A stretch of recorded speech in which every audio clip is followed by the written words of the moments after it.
Ano si Kristo? Ang matayunan is panalagad sa Kristo. Mateo 7:24 hanggang sa 25. Mateo 7:24 hanggang sa 25. Busa, bisan kinsa mga kalimog niining akong mga pulong, nga o pagatuman niini mahisama siya sa usa ka taong bukan. Oh? Bisan kinsa mga kalimog niining akong mga pulong, kining pulong mao ni pulong sa Biblia. O pagatuman niini mahisama siya sa usa ka taong bukan, nga nagatungkol sa iyang balay, ibabaw sa bato. Dili.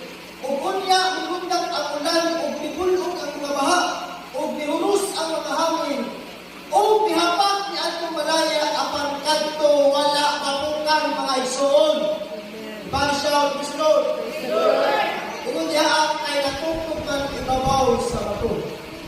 So mao ni ang mahimong resulta igsoon kung imong paminaw ug tumanon ang pulong sa Dios.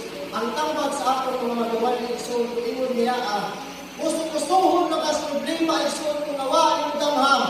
Makalahukay ka, makaupit ka, makatungod ka, isama ka sa tao ang mga igsoon.